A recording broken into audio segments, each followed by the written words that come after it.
হুটহাট আয়োজন কিন্তু কখনোই মন্দ হয় না। মাঝে মধ্যে এরকম হলে বেশ ভালোই হয়। আসসালামু আলাইকুম দর্শকগণ, রুচি রাজু চ্যানেলে আপনাদের সবাইকে স্বাগতম। আশা করছি যে যেখান হতে ভিডিওটি দেখছেন ভালো আছেন, সুস্থ আছেন।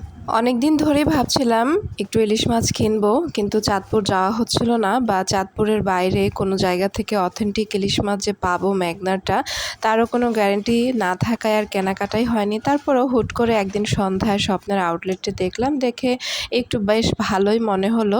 তো এভাবে 2-3টা আইটেম কিনে নিলাম বিভিন্ন সাইজের। তবে দামটা আমাদের মধ্যবিত্তদেরই একদম হাতের নাগালের বাইরে চলে যাচ্ছে বলেই চলে, আর নিম্নবিত্তদের কথা তো বাদই দিলাম। আর চাঁদপুরের অরিজিনাল একদম ঘাট থেকে যদি কেনা হয় তাহলে তো দামটা আরও বেশি পড়ে, তবে কিন্তু সেখান থেকে কিনলে একদম ফ্রেশ পাওয়া যায় অন্যান্য জায়গার থেকে।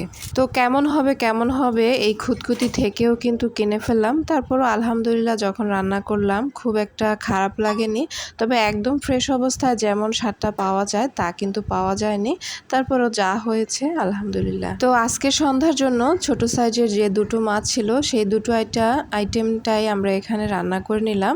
কেটে কুটে ফ্রেশ করে মাথা আর লেজটা বাঁধে যে অংশগুলো হয়েছে সেগুলো দিয়ে আজকে একটা কষা তৈরি করে নিচ্ছি। যখন দামটা হাতের নাগালের মধ্যে ছিল তখন আসলে এই আইটেমটা দিয়ে আমাদের চাঁদপুরের মানুষরা পাতুরি একটা আইটেম করে, সেটা মরিচ বাটা দিয়ে করে। তবে এখন এত দাম, কি বলবো, বারবার দামের কথাই বলতে হচ্ছে, দাম আসলেই বেড়ে গেছে। তাই পাতুরিটার আইটেমটা দিয়ে আমরা মেইন আইটেমটা করে নিচ্ছি। মাথা লেজগুলো রেখে দিচ্ছি, কখনো কচু শাক দিয়ে করি, অথবা সেগুলোকেই ছোট ছোট করে কেটে বাটা মরিচ দিয়ে পাতুরি আইটেম করব কিনা কখনো এক সময় আপনাদের সাথে রেসিপি শেয়ার করব। তো ইলিশ মাছ অনেকেই অনেকভাবে খায়, তবে আমার কাছে সবচেয়ে বেস্ট মনে হয় আপনি যদি একদম অথেন্টিক স্বাদটা পেতে চান তাহলে মাছটা অবশ্যই কষিয়ে রান্না করবেন। ভাজা, আধা ভাজা অনেকে অনেকভাবে খায়, এতে করে স্বাদেরও ভিন্নতা পাওয়া যায়। তবে স্বাদ বলেন, পুষ্টিগুণ বলেন, সব কিছু মিলিয়ে যদি এর পুষ্টিগুণটা পেতে চান আপনাকে অবশ্যই আমার রেসিপিটা ফলো করতে হবে। তার জন্য মাছগুলোকে আমি ধুয়ে ভালোভাবে পানিটা ছেঁকে নিয়ে সামান্য একটু লবণ, হলুদ, মরিচ দিয়ে মাখিয়ে রেখেছিলাম 10 মিনিটের জন্য। খুব বেশিক্ষণ কিন্তু রান্নাও করতে হয় না, বা এগুলো মেরিনেট করেও রাখতে হয় না। আর যদি হাতে সময় না থাকে সরাসরি কিন্তু পাতিলে আপনি বসিয়ে দিতে পারেন মেরিনেশন ছাড়াই। তো অল্প মশলা দিয়ে আমি মশলাটা কষিয়ে নিচ্ছি। অল্প পেঁয়াজ দিলাম, দেশি পেঁয়াজ কুচি, আর অবশ্যই আমি এখানে সরিষার তেল ব্যবহার করেছি, আপনারাও করবেন।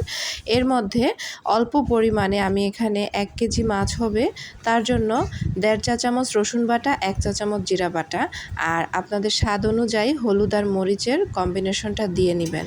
আর লবণটা অবশ্যই স্বাদ অনুযায়ী দিবেন। আমি 1 কেজির জন্য এখানে 1 চা চামচ থেকে 1.25 চা চামচের মতো ব্যবহার করেছি।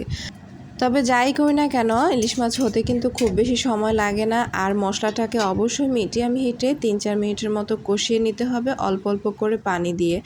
একদম খেয়াল রাখতে হবে তলায় যাতে লেগে না যায়, তাহলে কিন্তু মশলার কালারটা চেঞ্জ হয়ে তরকারির কালারটাই চেঞ্জ হয়ে যাবে। মশলা থেকে তেলটা বের হয়ে এলে সামান্য একটু পানি দিয়ে সেই মশলার মধ্যে আমি মেরিনেট করে রাখা মাছগুলোকে দিয়ে দিচ্ছি, এবং ভিডিওতে দেখানো প্রক্রিয়া অল্প অল্প পানি দিয়ে আমি 3-4 ভাগে এগুলোকে কষিয়ে নিচ্ছি এবং উল্টে পাল্টে দিচ্ছি। এই মাছটা একটু ধৈর্য সহকারে রান্না করতে হয়। আমি 10 থেকে 12 মিনিটের মতো এই মাছটাকে রান্না করে নিচ্ছি। অনেকে আরও কম রান্না করে। মাছ সেদ্ধ হবে, তবে অবশ্যই ভেতরে রসকস ঢোকানোর জন্য একটু সময় নিয়ে করতে হবে। 10 থেকে 12 মিনিটের মতো করলেই কিন্তু হয়ে যায়। তবে অবশ্যই অল্প অল্প পানি দিয়ে মাখা মাখা ঝোলেই কিন্তু করতে হবে, এবং 2-3 বার সাবধানে উল্টে পাল্টে দিতে হবে। যেহেতু এটা কাঁচা মাছ এবং ইলিশ মাছটা ন্যাচারালি একটু নরম থাকে, তাই একটু সাবধানতার সাথে এভাবে দিলে অবশ্যই খেতে বেশি ভালো লাগবে। আর যেহেতু বিশেষ মাছ, আমি এর সাথে ভাত গরমটাই বসিয়ে দিয়েছি, নতুন ভাত রান্না করছি। তো ভাতটা এক চুলায় হচ্ছে, আর পাশ দিয়ে মাছটাও কিন্তু হয়ে যাচ্ছে। গরম ভাতের সাথে ইলিশের এই কষা ঝোলটা বা ঝাল ঝোলটা কিন্তু খুব ভালো লাগে খেতে। আর ইলিশ মাছের সাথে যেটা না দিলেই নয় সেটা হচ্ছে একটা লাল টকটকে টমেটো। আজকে আমার বাসায় দুর্ভাগ্যক্রমে ছিল না, আমার হিসাব ছিল, তাই আমি বাজার থেকে কেনার সময় আর টমেটো আনিনি। তারপরও আলহামদুলিল্লাহ টমেটো ছাড়াও খেতে বেশ মজা হয়েছে। আর অবশ্যই যদি আমি টমেটোটা দিতাম তাহলে কিন্তু আরও বেশি ভালো হতো। মাছটা কিন্তু আমার অলরেডি প্রায় একদম শেষের পথে আর 1 থেকে 1.5 মিনিট আমি রান্না করব।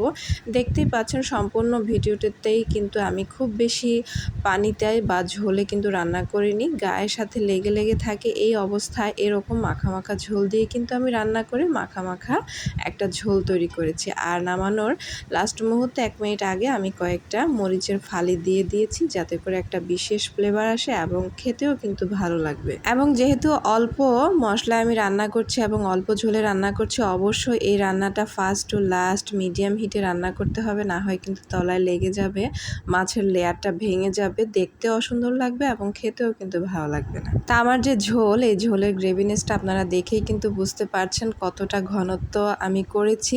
আসলে যার যার পছন্দ অনুযায়ী কিন্তু করা হয়, তারপরও এভাবে যদি করে দেখেন আপনাদের কিন্তু খেতে খুবই ভালো লাগবে। তাহলে দর্শকগণ, আজ এখানে আমি বিদায় নিচ্ছি। আমার ভিডিওটি ভালো লেগে থাকলে পেজটি ফলো করবেন, চ্যানেলটি সাবস্ক্রাইব করবেন, ভিডিওটিতে লাইক কমেন্ট শেয়ার করবেন।